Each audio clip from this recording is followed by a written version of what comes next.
우울증과 외로움 속에서 괴로워하다 귀중한 생명을 포기한 많은 연예인. 주님이 나 손잡고 계시죠. 그들을 보며 그들을 사랑한 팬들과 가족이 받을 충격을 생각하며 부른 노래 살아주어서 고마워요. 그분도 너라고 우시죠.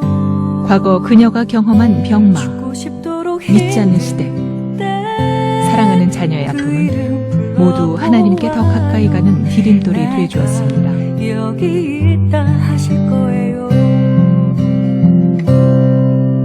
사라져서 고마워요. 포기하지 않아줘서 고마워요. 그렇게 살아가다 보면 오늘을 추억하며 웃는 날도 올 거예요.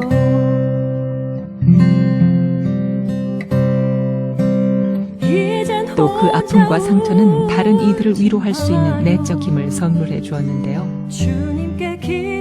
주님께 얻은 은혜와 사랑이 너무 커서 예배자로 찬양 사역자로 살아가기를 선택한 신은영 전도사의 이야기가 시작됩니다.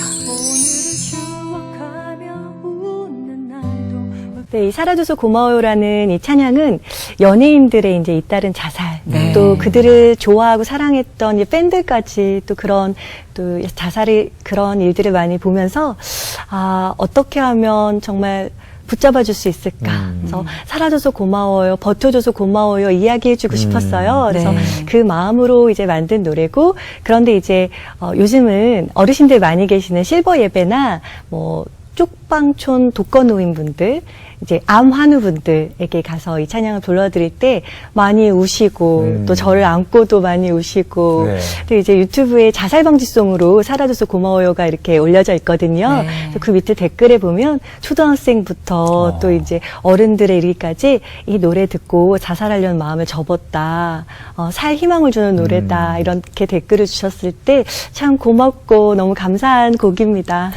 제가 이제 생사를 헤매던 그 중학교 때 이제 많이 아팠어요. 그래서 제가 이제 죽음을 넘나들 때 부모님께서 저에게 항상 해주시던 말씀이 살아줘서 고맙다, 잘 버텨줘서 고맙다, 그냥 너는 너의 존재 자체로 너무 귀하다라는 말씀 많이 해주셨는데, 그 말씀이 제 안에 항상 남아 있었던 것 같아요. 그래서 같은 아픔을 가지신 분들에게 이야기해주고 싶었어요. 살아줘서 고마워요, 버텨줘서 고마워요. 그러니까 본인 이야기일 수도 있네요. 그러네요.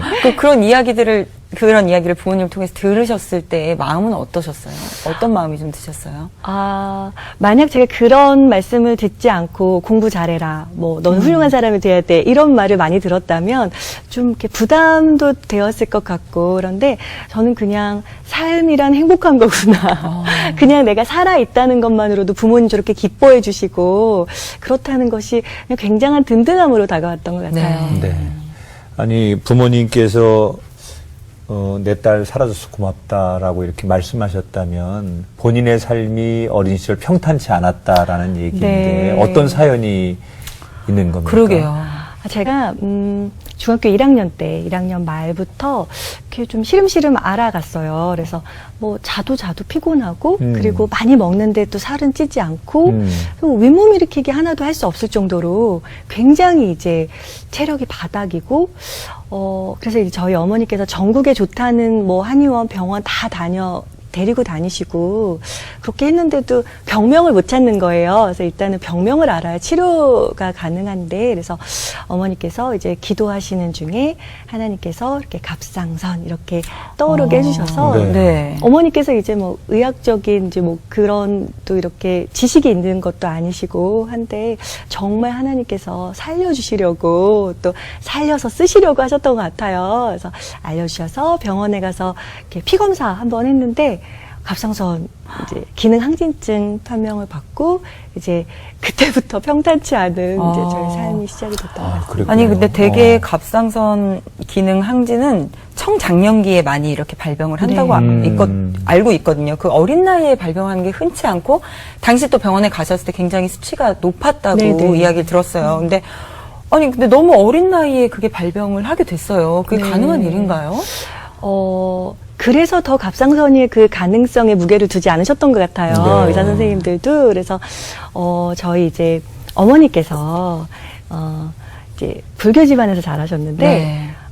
저희 이제 시댁에 시집을 오셔서 저희 시어머님 되신 우리 할머니께서 좀 신앙이 좋으셨어요. 네. 근데 대신에 이제 몸이 많이 불편하셔서 어머니께서 이제 병 수발하시느라고 효부상을 2번이나 받으실 네. 정도로 네. 정말 열심히 간호하셨는데 그 할머니께서 이제 전도하셔서 어머니가 순종하는 마음으로 교회는 다니셨지만 이제 믿음은 없으셨거든요. 근데 하나님께서 갑자기 저희 아버지에게 이제 포도망막염이라는 이제 병을 주셔서 앞이 보이지 않는 네. 갑자기 네. 그런 상황이 되셔서 어머니께서 40일 기도하시는 중에 하나님께서 말씀으로 도둑이 오는 것은 도둑질하고 죽이고 멸망시키려는 것뿐이거니와 내가 오는 것은 양으로 생명을 얻게 하고 풍성히 얻게 하려는 것이다. 네. 이 말씀을 받고 나서 또 아버지께서 완치가 되셨어요. 이야. 네. 근데 이제 병을 낳으신 아버지보다도 어머니께서 이제 믿음이 성장을 하셔서 그때부터 뭐 스님들, 뭐 무당 이렇게 가서 전도하시고 그런 분들만 네, 골라서. 소금 한 바가지, 뭐 물 한 바가지 끼얹고도 오시고 네. 정말 자나깨나 전도하셨던 것 같아요. 아, 하나님 살아계심을 네, 이제 네. 체험하시고 나서.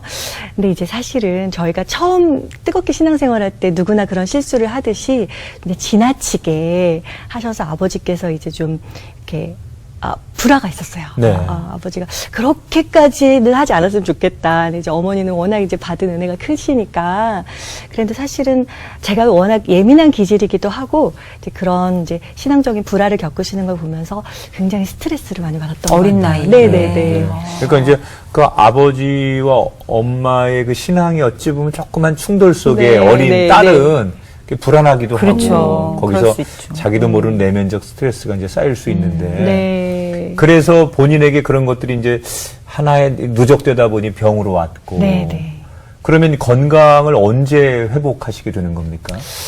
이제 그렇게 병원을 계속 다니고 치료를 받는데, 전혀 조금도 좋아지지 않고, 네. 이제 항생제 때문에 얼굴이 많이 붓고, 어허. 더 말라가고, 그리고 이제 목소리도 잃어가고, 그 다음에 이제 눈도 많이 이렇게 돌출이 되고. 지금으로는 상상이 안 가요. 그렇죠. 네. 그래서 굉장히 이제 좋아지지 않은 수치도 더 많이 높아지고, 그래서 이제 어머니랑 기도하면서 결단을 하셨죠. 약을 끊고 이제 기도하자. 하나님께 네. 매달리자. 그래서 정말 목숨 걸고 이제 천안에 기도원에 산골짜기에 있는 기도원에 가서 차도 닿지 않고 뭐 전화도 통하지 않는 그런 산골이었는데 네. 가서 정말 어머니의 하나님이 아닌 네. 나의 하나님을 만나고 싶습니다. 네. 그리고 친구들이 또 부모님이 저를 사랑해 주실 수는 있지만 저를 살려주실 수는 없으니까 하나님 살아계시면 치료해 주세요. 이렇게 하고 기도를 정말 절실하게 하나님과 독대해서 하고 나서 혼자 있었어요. 한 달 동안 네. 중학생이. 그래서 그리고 이제 집으로 다시 돌아와서 병원에 가서 검사를 받았는데 선생님께서 있을 수 없는 일이다.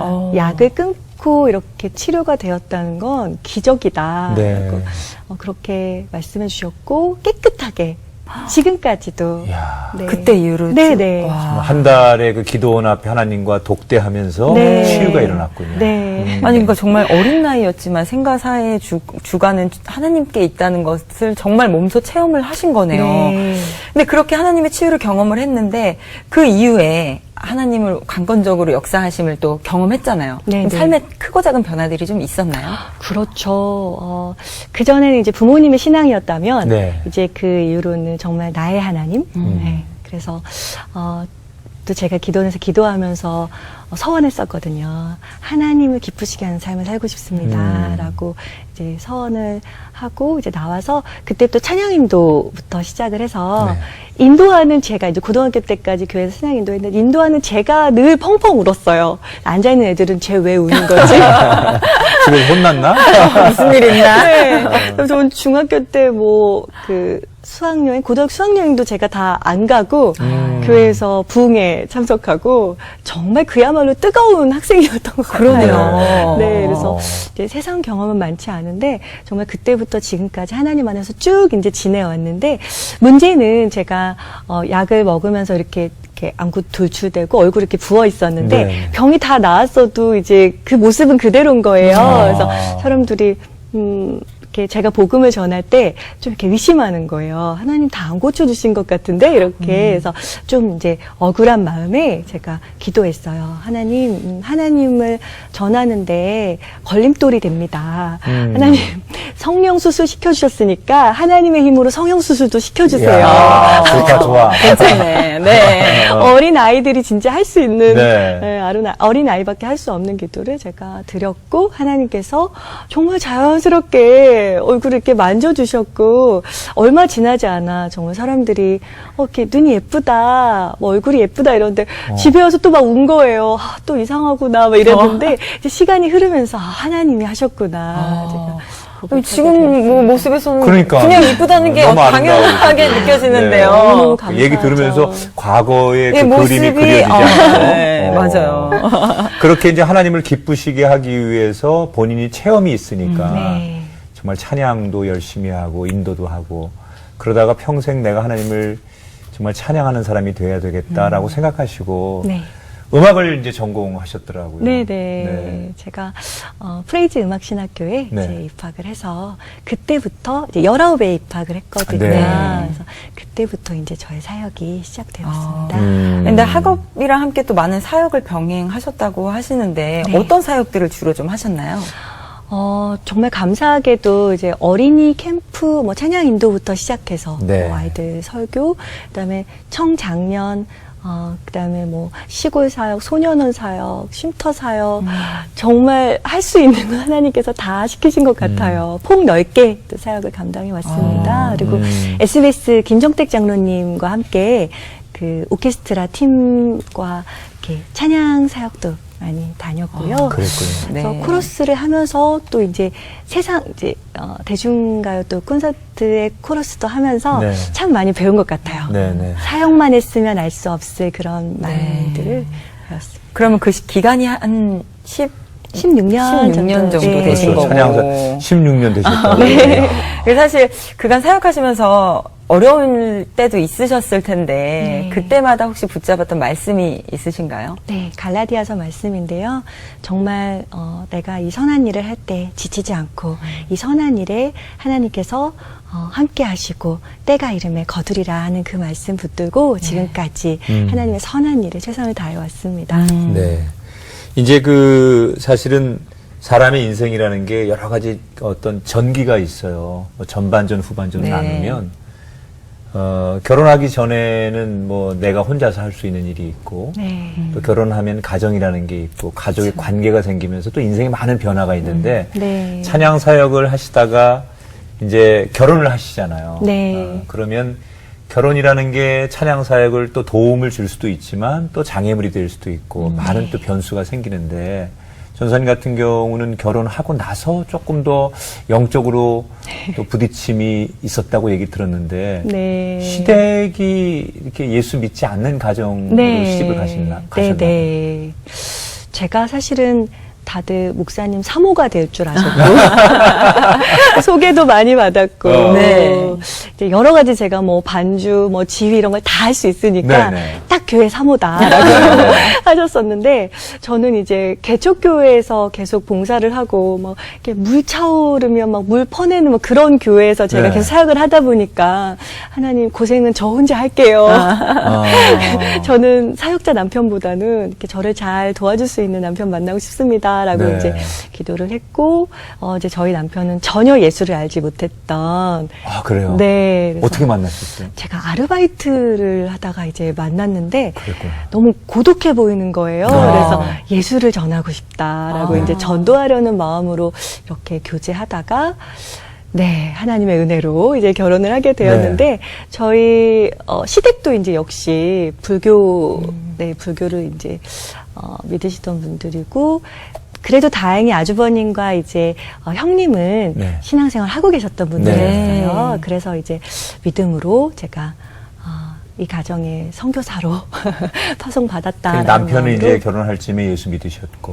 네, 예수를 믿었고 또 전혀 뭐 주기도문도 하지 못했던 그때부터 저를 도와서 뭐 학생의 선생님, 네, 뭐 성가대원 이렇게 다 하면서 신앙이 그래도 제가 믿을 수 있도록 결혼 전에 네네. 이제 그렇게 해주어서 제가 또 확신. 아니 근데 시아버님 되실 아버님께서 네. 따로 전도사님을 부르셔서 뭐 어떤 이야기를 좀 하셨다고 결혼 네. 전에 들었거든요. 1차 관문은 통과했는데 남편은 네, 그렇죠. 이제 2차 관문, 네. 네, 신부모님. 네. 그렇죠.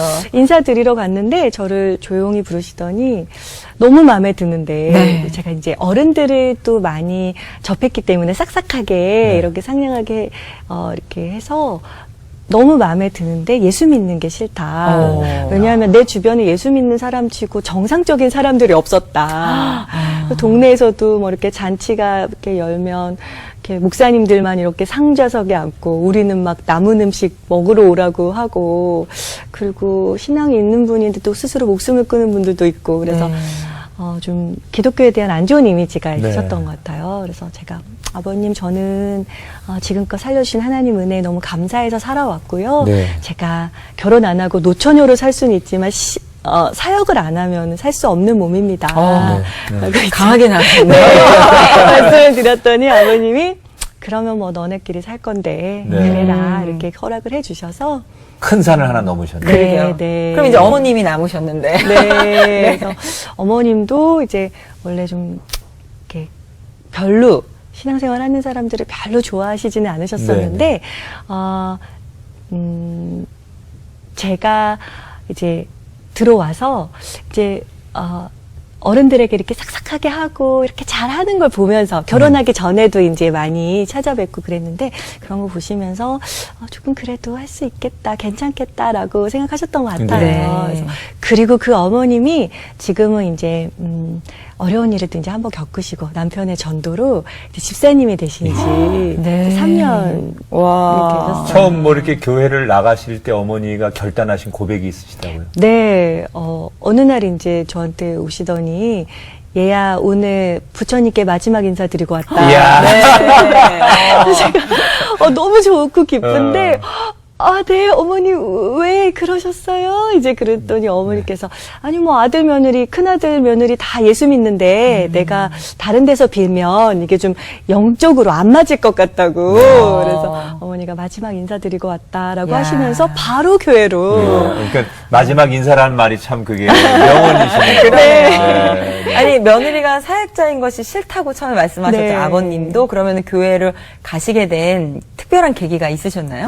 근데 이제 다 예수 믿으시는데 저희 아버님만 이제 아버님 평생을 너무 정직하게 살아오셨기 때문에 자기 자신이 죄인이라는 것을 받아들이시기 어려우셨던 것 같아요. 그래서 이제 복음도 어려우셨고 받아들이시기 그런데 제가 아버님만을 위해서 이제 어머니께 섬기시는 교회에서 찬양 콘서트를 했었어요. 네. 그런데 저는 이제 아버님께서 교회 문턱을 좀 넘어오시기를 이제 바라는 마음으로 했는데 그 자리에 앉아 계신 정말 그 가족 구원에 기도를 하고 계시는 분들이 다 정말 눈물바다가 되었던 저희 아버님께서 처음 이제 교회에 발을 디디셨고 그 이후에 제가 아무도 없을 때 아버님 손 붙잡고 영접 기도를 한번 했었어요. 아무도 모르는 이제 비밀이다라고 하고 근데 그 이후에 전도 폭발팀이 오셔서 또 이렇게 영접 기도를 해주셨고 그리고 지금 교회에 나가시고 세례 받으시고 네. 열심히 신앙생활 하고 계십니다. 그 뭐 또 며느리 사랑은 시아버지 그렇죠. 아닙니까? 여전히 너무 예뻐하시고 너무 예뻐하세요. 네, 네. 또 정말 하나님의 자녀가 된 아버님을 뵈면 또 얼마나 며느리 입장에서 그렇죠. 좋겠어요. 맞아요. 저는 정말 할 일을 다 한 것 같은 마음이 들고요. 나중에 천국에서도 네. 아버님 부끄럽지 않게 뵐 수 네. 있을 것 같아. 너무 감사해요. 귀한 가정이네요. 그런데 이제 이렇게 지금 사역도 잘하시고 본인의 또 어떤 아픈 건강도 회복하시고 또 좋은 가정을 만나서 행복한 가정을 잘 행복하게 유지하고 계시잖아요. 네. 그러는 과정 속에 이제는 조금 아까 말한 것처럼 나 건강해지고 하나님 앞에 평생 찬양하고 그리고 부모님 잘 전도해서 이제 우리 임마누엘의 가정이 됐으니까 행복하면 돼. 마음껏 하나님 일만 할 거야. 네. 라고 마음 먹고 살아가는 도중에 또 예기치 않은 네. 또 중간에 장애물을 하나 만나셨는데 그게 예쁜 딸아이의 문제였다고 들었어요. 네, 오늘도 이제 아이와 잠깐 이야기를 하고 왔는데요. 네. 하율아, 엄마가 사실은 하율이가 기억을 할 수 있을까 싶기도 하고, 또 하율이가 이 이야기를 다시 들으면 마음이 아프지 않을까 싶어서 간증 집회 다닐 때도 이제 아이랑 많이 다니거든요. 네. 그래서 말하지 못했는데 예전에 그의 기억나 하면서 이제 이야기를 해줬더니 전혀 기억하지는 못하더라고요. 네. 네. 아침에도 많이 울고 왔어요. 그 은혜가 너무 감사하고 네. 건강한 아이를 보면서. 근데 제가 살아오면서 하나님을 떠나 산 적이 저는 없었다고 생각해요. 네. 계속 사역을 했고 또 아이가 태어나고 나서 돌 되기 전부터 제가 업고 이제 교회 교역자 또 생활을 하면서 정말 그렇게 하나님 앞에서만 살아왔는데 어느 날 이제 아이가 그 틱 장애를 앓기 시작했어요. 몇 살 때인데요? 때가 6살. 아주 어린 나이인데. 네, 그래서 갑자기 이렇게 소리를 내고, 근데 네. 아이가 워낙 17개월 때부터 찬양을 10여 곡을 외워 부를 수 있는 그런 이렇게 음악 신동이었거든요. 네. 근데 어느 날 놀면서 이렇게 이렇게 하는 거예요. 그래서 하율아 왜? 그랬더니 노래하는 거야. 그래서 아 그렇구나. 그랬는데 오늘 밥을 먹는데도 이러면서 밥이 주르륵 흐르는 거예요. 네. 그때는 정말 심장이 쿵 내려앉더라고요. 네. 그래서 하율아 왜 그래? 그랬더니 엄마 이건 내가 내는 소리가 아니야 라고 했을 때 정말 저는 하늘이 무너지는 것 같고 네. 저는 틱 증후군에 대해서 들어본 적이 없거든요. 예. 그래서 그때 아이를 병원에 데리고 가서 이제 진단하고 검사하는데 이유도 없고 네. 근데 한 달에 200만 원 정도의 치료를 받아야 된다고 하더라고요. 그런데 그걸 평생 받아도 좋아지지 않을 수 있고 뭐 아무도 장담할 수 없다라고 하셔서 너무 절망스러웠어요. 근데 이 아이가 이제 소리가 처음에는 작게 시작했는데 나중에는 점점 커지고 대중교통을 이용할 수 없을 정도로 네. 그리고 이제 놀이터에 가면 원래 아이를 알던 친구들이 하율이가 왜 그런 소리를 내요? 이제 물어보고 그래서 놀이터도 못 가고 막 책을 읽을 때도 이제 그 소리가 심해지면 막 이상한 소리를 지를 정도로 네. 이제 그때부터 제 삶이 그냥 눈물이었던 것 같아요. 아침에 눈을 뜨면 아이가 소리를 내지 않기만을. 근데 그 전에는 아이가 워낙 똑똑하고 이제 똘똘하기 때문에 아이가 영어도 잘했으면 좋겠고 음악도 더 잘했으면 좋겠고 이런 엄마의 욕심이 많았는데 그때부터는 아침에 눈을 뜨면 아이가 그 소리를 내지 않기를. 정말 그런 기도밖에 없었고요. 제가 이제 그때부터 하나님 치료해도 안 된다는데 저 그냥 치료 안 받을래요. 그냥 기도할래요 하고 작정 기도를 또 이제 들어갔어요. 저희 어머니가 그러하셨듯이 네. 저도 아이를 위해서 이제 기도하기 시작했고 그렇게 기도하면서 저를 돌아보게 된 것 같아요. 네. 내가 그동안 사역은 열심히 했고 또 하나님의 일을 한다고 했지만 가정사역에 실패하면 이건 아니다 이런 마음도 있었고 그다음에 제가 그 사역을 오랫동안 해왔기 때문에 착한 여자 컴플렉스도 좀 심했어요. 그래서 교회에서 아이가 네. 뭐 다른 아이 거 뺏어도 하지 마요라 이렇게 하고 그리고 뭐 아이의 의지와 상관없이 아이를 끌고 다니면서 사역을 한 거죠. 업고 다니고 그다음에 제가 이렇게 수요 예배 찬양인도 할 때는 아이가 강대상 위에서 차가워진 밥을 먹고 아이는 너무 힘들었던 거예요. 사역자의 딸로 살아간다는 것이. 근데 저는 전혀 알 수가 없었고 그리고 사역을 하고 오면 너무 힘드니까 집에 와서는 웃음이 안 나오는 거예요. 그래서 이렇게 굳은 표정으로 남편에게도 아이에게도 내가 정말 사역자라는 타이틀은 있지만 참 나쁜 엄마고 나쁜 아내였구나라는 것을 깨달으면서 사역을 다 내려놓고 6개월 동안 아이랑 대화하고 네. 안아주고 그렇게 이제 시간을 보냈는데 하나님 저 괜찮아요. 그냥 이 아이 데리고 사역할게요. 라고 아무렇지 않은 듯 기도했지만 어느 날 이제 찬양사역을 하고 제가 이렇게 강대상에서 내려오는데 아이가 막 울면서 이렇게 저에게 딱 안기는데 되게 큰 콘서트였거든요. 네. 근데 핀 조명이 저에게 오면서 아이를 딱 안는데 그냥 너무 슬프기도 하고 막 너무너무 마음이 이제 감정이 여러 가지 감정이 교차하는 거예요. 그래서 아이를 안고 이제 앉아서 하나님께 막 소리 지르면서 하나님 저 못하겠어요. 할 수 있다고 했지만 하나님 저 못하겠어요. 감당을. 하나님 도와주세요. 라고 기도하고 다음 날부터 아이의 소리가 잦아지는 거예요. 근데 틱 증후군이라는 것이 잦았다가 또 이렇게 또 심했다가 한다고 해서 좀 이제 그랬는데 그 이후로 다 잠잠해지고 6개월 만에 완치가 되었어요. 이야. 지금은 전혀 지금은 몇 살인가요? 지금 10살이에요. 10살. 네. 그리고 4년 동안 이제 건강하게 잘 지냈다는 네, 얘기네요. 네. 네. 아니, 근데 전문의 완치라는 판정을 받았어도 엄마가 내 딸이 이제는 정말 괜찮아졌구나라는 확신이 드는 순간이 있을 것 같아요. 혹시 네. 언제 그런 확신이 좀 드셨나요?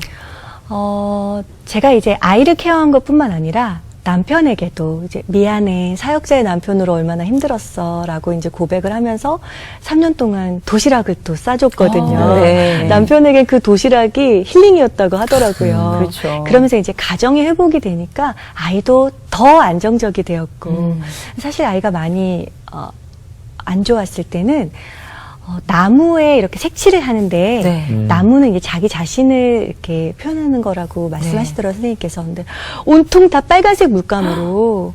그래서 아이에게 나무가 왜 이래? 그랬더니 나무가 피를 흘리고 있어요. 나무가 많이 아프대요. 라고 하는 거예요. 그래서 그날 참 많이 울었는데 그 이후에 아이가 다시 똑같은 이제 미술 치료를 받는데 나무에 꽃이 피고 그래서 이렇게 장식을 하고 그래서 나무가 이제 피 안 흘리니 또 나무가 이제 피 흘리지 않아요.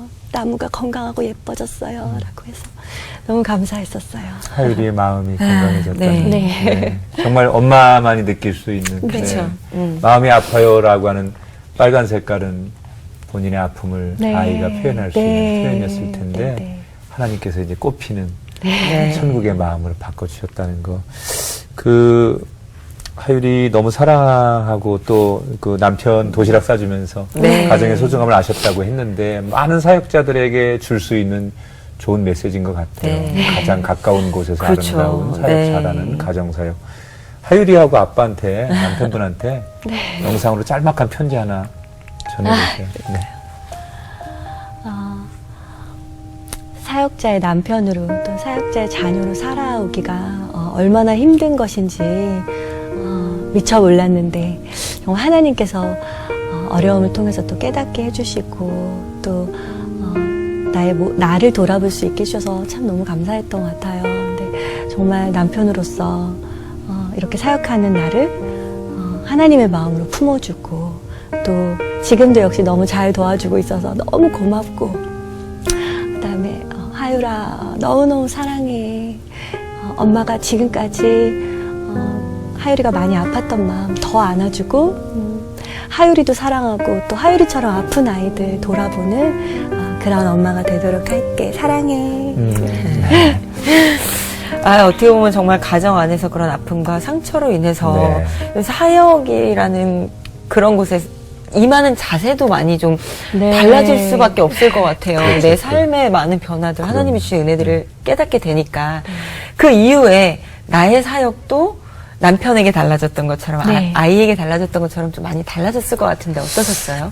제가 평탄한 삶을 살아왔다면 아픈 아이를 둔 부모님의 마음도 이해할 수 없었을 것 같고 그리고 가정 불화를 겪고 계신 부부들의 마음도 이해할 수 없었을 것 같고 그 다음에 시댁이 믿지 않는 가정에서 신앙생활 하시는 분들의 마음을 조금 더 이해할 수 없었을 네. 것 같은데 제가 그 모든 것들을 다 겪고 나서 굉장히 깊어지고 넓어진 것 같아요. 그래서 제가 또 찬양사역을 많이 다니고 간증 집회도 다니지만 또 그분들의 이야기를 들어드리고 공감할 수 있는 그런 일을 할 수 있어서 지금은 또 20대 때 사역과는 완전히 많이 달라진 것 같습니다. 네. 아니, 그래서 또 앨범을 제작하기 시작하셨다고 들었어요.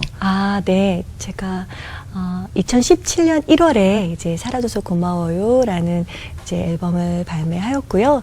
이제 그 앨범을 통해서 또 많은 분들이 힘을 얻으시고 그 앨범에 보면 뭐 리턴 하나님께 다시 돌아가고 싶다. 뭐 주께서 높이시리라. 뭐 이런 사라져서 고마워요. 항상 기뻐. 이렇게 힘을 주고 용기를 주는 이제 그런 곡들이 많이 담겨 있거든요. 앞으로도 제가 할 수 있다면 그런 곡들을 많이 네. 여러분과 나누고 싶습니다. 네. 사실은 그런 아픔들 또 본인의 경험들을 통해서 우러나오는 네. 사라져서 고마워요라고 하는 그런 찬양도 만들어졌잖아요. 네. 정말 우리 현실은 바깥에 나가면 크리스찬이든 넌 크리스찬이든 삶의 벼랑 끝에 서서 죽음을 생각하는 그런 분들이 참 많이 있습니다. 네. 우리나라가 통계에도 세계에서 자살률 1위 아니지 않습니까? 근데 노래로도 그런 희망과 용기를 드리지만 오늘 방송을 나오셨으니까 모습과 음성을 통해서 혹시 그런 분들이 계시다면 또 살아가다가 그런 어려운 순간을 만나거든 힘이 될 수 있는 그런 메시지 하나를 좀 남겨주시면 누군가에게는 울림이 되지 않을까 해서 네. 그런 분들이 앞에 계시다고 생각하고 어떤 메시지 하나를 좀 주시면 좋겠어요. 네. 우리 하나님은 결코 실수하지 않으시는 분입니다.